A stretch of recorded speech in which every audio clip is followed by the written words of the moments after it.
Hi hello welcome back to our channel options master guide. வீடியோக்குள்ள போறதுக்கு முன்னாடி ஒரு சின்ன டிஸ்க்ளைமர். நான் பார்த்தீங்கன்னா செபி ரிஜிஸ்டரி அட்வைசரி கிடையாது. இங்க நான் பேச போறது எல்லாமே என்னோட தனிப்பட்ட கருத்து. அதாவது நான் மார்க்கெட்ல என்னோட அனுபவத்துல நான் மார்க்கெட்டை எப்படி பார்க்கறேன் அப்படின்றத தான் இங்க நான் ஷேர் பண்ண போறேன். இது ஒருத்தரும் அவங்களோட பார்வை வேற மாதிரி இருக்கும். இதை ஏத்துக்கிறதும் ஏத்துக்காததும் அவங்களோட தனிப்பட்ட கருத்து. நாம இங்க பை பண்ணுங்க இங்க செல் பண்ணுங்கன்னு சொல்லி எந்த ரெக்கமெண்டேஷனும் கொடுக்கல. வீடியோக்குள்ள போயிடுவோம். இன்னைக்கு பாத்தீங்கன்னா நிஃப்டியோட எக்ஸ்பைரி முடிஞ்சிருக்கு. நிஃப்டி எக்ஸ்பைரி எங்க முடிஞ்சிருக்கு அப்படின்னா ஸ்பாட் 23,250.10 அங்க ஸ்பாட் முடிஞ்சிருக்கு. இங்க பிரீமியம்லாம் எப்படி செட்டில் ஆயிருக்கு அப்படின்றத பார்ப்போம். இங்க பாத்தீங்க அப்படின்னா 23,250 புட்டு டேபிள் டாப்ல இருக்கான். 23,250 கால் செகண்ட் பிளேஸ்ல இருக்கான். இவங்க ரெண்டு பேரோட எல்டிபி பாருங்க, அதாவது லாஸ்ட் ட்ரேடிங் பிரைஸ், அதுதான் இங்க எல்டிபி. அதன்படி பாருங்க, புட்டு 5 காசு, கால் 10 காசு. இதுதான் லாஸ்ட் ட்ரேடிங் பிரைஸ். அதாவது 3 மணி 29 செகண்ட் 29 நிமிஷம் 59 செகண்டுக்கு இருந்த வேல்யூ இதுதான் லாஸ்ட் ட்ரேடிங் பிரைஸ். நாம நிஃப்டியோட சார்ட்டை ஓபன் பண்ணி பார்ப்போம். நிஃப்டி ஸ்பாட்டோட சார்ட் இதுதான். நிஃப்டி கடைசியா எங்க ட்ரேட் ஆயிருக்குன்னு பாருங்க. 23,241.60 அதுதான் நிஃப்டியோட லாஸ்ட் ட்ரேடிங் பிரைஸ். ஒரு 5 மினிட்ஸ் கேண்டில் போட்டீங்க அப்படின்னாலுமே 5 மினிட்ஸ் கேண்டில்ல லாஸ்ட் கடைசியா இந்த பிரைஸ்ல தான் ட்ரேட் ஆயிருக்கு. ஆனா பாத்தீங்கன்னா நிஃப்டி க்ளோஸ் ஆயிருக்குது இந்த பிரைஸ் 23,250. இப்ப இந்த பிரைஸ் எங்க பிரீமியத்துல எப்படி தெரியுது அப்படின்றத பாருங்க. இங்க 23,250 250 கால் புட்டு ரெண்டு பேரும் இருக்கான். இதுல யாரோட பிரைஸ் அதிகம்னு பாருங்க. காலோட பிரைஸ் அதிகம், 5 பைசா காலோட பிரைஸ் புட்டோட பிரைஸை விட அதிகம். இவன் இந்த 5 பைசா அதிகமா இருக்கனாலதான் உங்களுக்கு மார்க்கெட் 23,250.10 அதாவது 250க்கு மேல முடிஞ்சிருக்கு. மார்க்கெட் ஒரு பிரைஸ் செட்டில்மெண்ட் கொடுக்கும்போது கால் புட் ரெண்டு பேரோட எல்டிபி தான் அங்க முக்கியம். யாரோட எல்டிபி அதிகமா இருக்கோ அவங்களுக்கு தான் அந்த ஸ்ட்ரைக் சொந்தம். இதே இடத்துல இப்போ புட்டோட எல்டிபி 10 காசா இருந்து காலோட எல்டிபி 5 காசா இருந்தது அப்படின்னா மார்க்கெட் 23,249.90 அப்படின்ற பிரைஸ்ல முடிஞ்சிருக்கும். அந்த ஸ்ட்ரைக்கு யாருக்கு சொந்தம்? 23,250ன்ற ஸ்ட்ரைக் காலுக்கு சொந்தமா? அதாவது மார்க்கெட் 23,250க்கு மேல முடிய போதா கீழே முடிய போதா அப்படின்றத அந்தந்த ஸ்ட்ரைக்கோட எல்டிபில யாரோட எல்டிபி அதிகமோ அதை பேஸ் பண்ணி தான் மார்க்கெட் எந்த ஏரியால க்ளோஸ் ஆக போகுது அப்படின்றத ஐடென்டிஃபை பண்ண முடியும். இதை தான் ஒரு இன்ஸ்டிடியூஷனல் லெவல் ஒரு பிக் பிளேயர் இதை பார்த்து தான் புரிஞ்சு மார்க்கெட்ல என்ன நடக்குது அப்படின்றத அண்டர்ஸ்டாண்ட் பண்ணி அதுக்கேற்ற மாதிரி அவனோட பொசிஷன்ஸை கிரியேட் பண்ணுவான். இப்போ இங்க பாருங்க, இந்த டேபிள் ஹையஸ்ட் வால்யூம் எதுல இருக்கோ அது டாப்ல வந்திருக்கு. இங்க ஹையஸ்ட் வால்யூம் ஃபர்ஸ்ட் ரெண்டுமே பாருங்க, கால் புட்டு 23,250 கால், 23,250 புட்டு, 250 கால், அதுதான் இருக்கு. இப்ப நீங்க நல்லா யோசிச்சு பாருங்க, செல்லர் இந்த பிரைஸ் இன்னைக்கு 0 ஆயிடும் அப்படின்னு தெரிஞ்சனால இதை இவன் செல் பண்ணானா, இல்ல செல்லர் செல் பண்ணனால இந்த ரெண்டு பிரைஸும் 0ல வந்து முடிஞ்சிருக்கா? இதை நல்லா யோசிச்சு பாருங்க. செல்லர் அப்படின்றவன் அவனுக்கு லிமிட்டெட் ப்ராஃபிட், அன்லிமிட்டெட் ரிஸ்க். இப்போ ஒரு செல்லர் ஒரு ஸ்ட்ரைக்க, எக்ஸாம்பிள் இந்த ஸ்ட்ரைக்கே கூட எடுத்துப்போம், ஏதோ ஒரு ஸ்ட்ரைக்க ஒரு 100 ரூபாய் பிரைஸ்ல செல் பண்ணணும் அப்படின்னா அவனுக்கு எவ்வளவு மார்ஜின் தேவைப்படும் பாருங்க.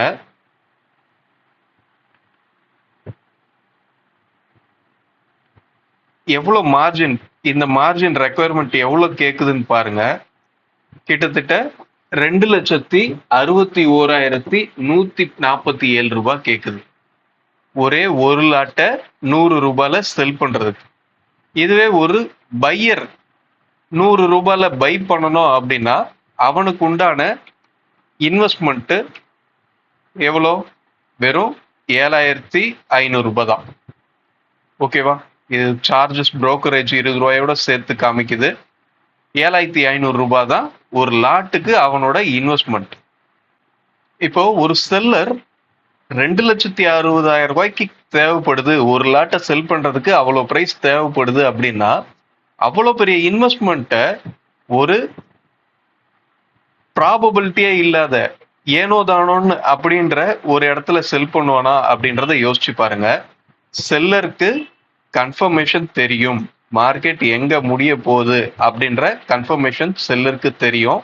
அது தெரிஞ்சனாலதான் இந்த ஸ்ட்ரைக்குங்க 0 ஆக போகுது அப்படின்றத முடிவு பண்ணதுக்கு அப்புறம் தான், அவனுக்கு அந்த இன்ஃபர்மேஷன் கிடைச்சதுக்கு அப்புறம் தான் மார்க்கெட்ல அந்த ஸ்ட்ரைக்கை அதிகமா செல் பண்ணியிருக்கான். அந்த ஸ்ட்ரைக் அதிகமா செல் பண்ணனால மார்க்கெட்ல இந்த ஆக்டிவ் கான்ட்ராக்ட் டேபிள்ல அந்த ஸ்ட்ரைக் டாப்ல வந்திருக்கு. ஓகே, இப்ப இந்த ஸ்ட்ரைக்கு 0 ஆகிடும் அப்படின்றது செல்லருக்கு மட்டும்தான் தெரியுமா, நம்மளுக்கு தெரியாதா அப்படின்னு கேட்டீங்க அப்படின்னா கண்டிப்பா தெரியும். இப்போ யாரோட எல்டிபி அதிகமோ அந்த ஸ்ட்ரைக் தான் அவனுக்கு சொந்தம். அதாவது புட்டோட எல்டிபி காலோட எல்டிபியை விட அதிகமா இருந்ததுன்னா அந்த ஸ்ட்ரைக்குக்கு கீழே தான் மார்க்கெட் முடியும். அதே நேரத்துல காலோட எல்டிபி சேம் ஸ்ட்ரைக்ல காலோட எல்டிபி புட்டோட எல்டிபியை விட அதிகமா இருந்ததுன்னா அந்த ஸ்ட்ரைக்குக்கு மேலதான் மார்க்கெட் முடியும். இந்த லாஜிக்கை புரிஞ்சுக்கோங்க.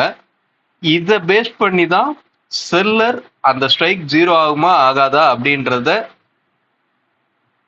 ஐடென்டிஃபை பண்ணி அந்த ஸ்ட்ரைக்ல பொசிஷனை இன்க்ரீஸ் பண்ணுவான். இப்போ பாருங்க, இன்னைக்கு மார்க்கெட்டோட லோ அப்படின்னு பாத்தீங்க அப்படின்னா 23,150, ஹைன்னு பாத்தீங்கன்னா 23,306.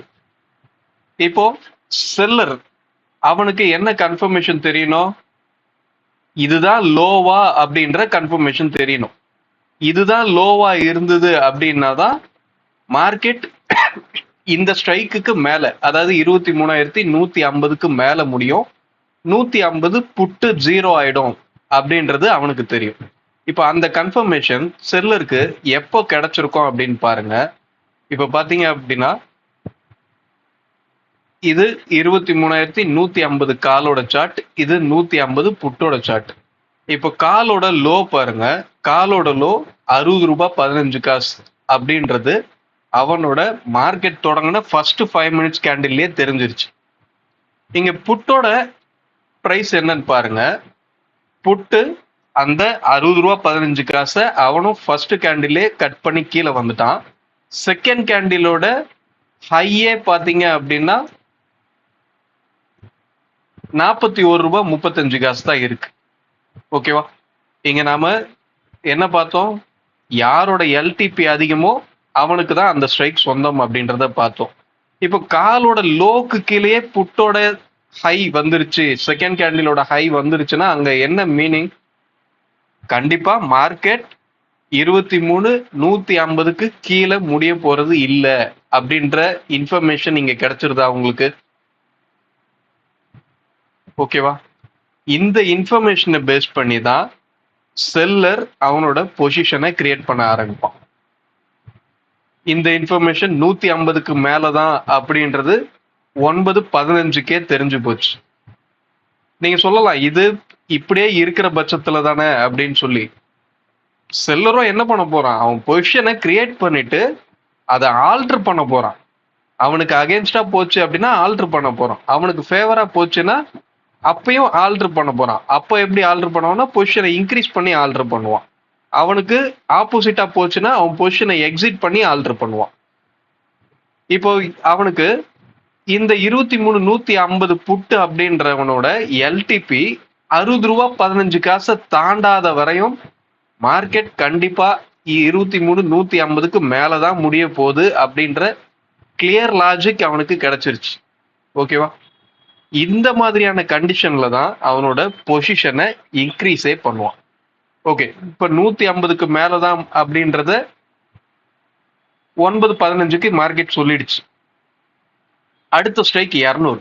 இப்ப 200 காலையும் புட்டையும் கம்பேர் பண்ணுவோம். 200 காலோட லோ பாத்தீங்க அப்படின்னா 36 ரூபாய் 50 காசு.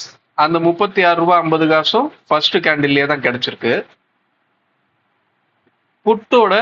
புட்டு எப்போ அந்த 36 ரூபாய் 50 காசை கட் பண்ணிருக்கான் அப்படின்றத பார்ப்போம்.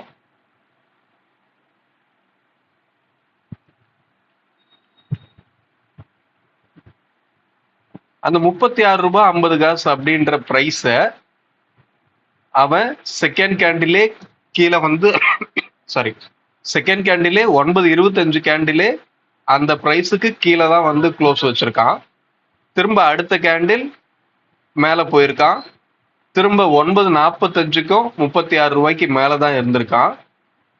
அதுக்கு அடுத்து பாத்தீங்க அப்படின்னா அந்த 36 ரூபாயை தாண்டி போகவே இல்லை. அடுத்து 9:50 கேண்டில்ல இருந்தே அந்த கேண்டிலோட ஹையே 30 ரூபாயே வரல. ஸோ 9:50ல இருந்தே அவனுக்கு கன்ஃபார்ம் ஆயிடுச்சு மார்க்கெட் 200க்கு மேலதான்.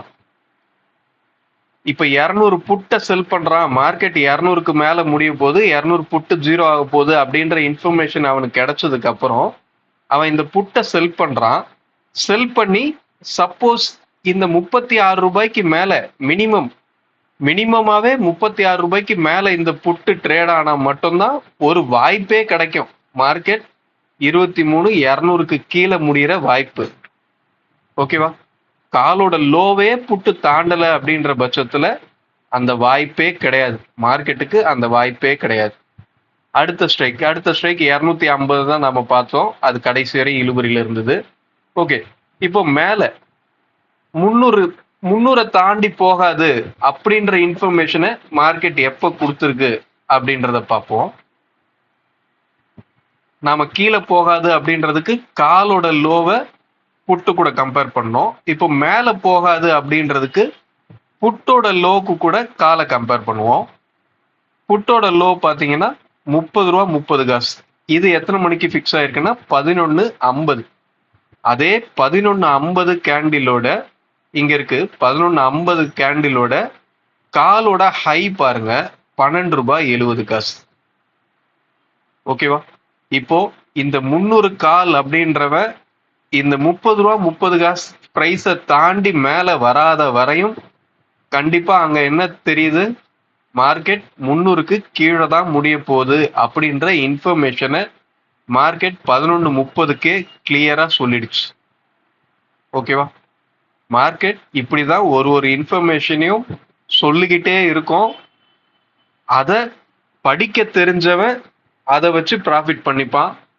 அதை பற்றி தெரியாதவங்க தான் இங்க மார்க்கெட்ல லாஸ் பண்ணிக்கிட்டே இருக்கிறது. ஒரு பெரிய பணம் எடுத்துட்டு வரவன் கண்டிப்பா இந்த இன்ஃபர்மேஷன்லாம் அவனுக்கு தெரியும். நான் சொல்றது ஒரு இன்ஸ்டிடியூஷனல் லெவல் ட்ரேடர்ஸ் ஒரே நேரத்துல 1 லட்சம் குவான்டிட்டியை செல் பண்ற ஆளுங்க, அவ்வளவு பெரிய ஆளுங்களை பத்தி நான் பேசுறேன். ரீட்டைல் ட்ரேடர் 1 லாட் 2 லாட் செல் பண்றவங்களுக்குலாம் இந்த விஷயம் தெரியுமா அப்படின்றது தெரியல. இது வந்து எக்ஸ்பைரி டே அன்னைக்கு மட்டும் கிடையாது, ஒவ்வொரு நாளுமே செல்லர் இந்த லாஜிக்கை யூஸ் பண்ணி மட்டுமே தான் அவன் ப்ராஃபிட்டை புக் பண்ணுவான். ஓகேவா? அவனுக்கு என்ன தெரியணும், எக்ஸ்பைரி டே அன்னைக்கு தான் அவனோட ஃபுல் ப்ராஃபிட்டை புக் பண்ண முடியும்.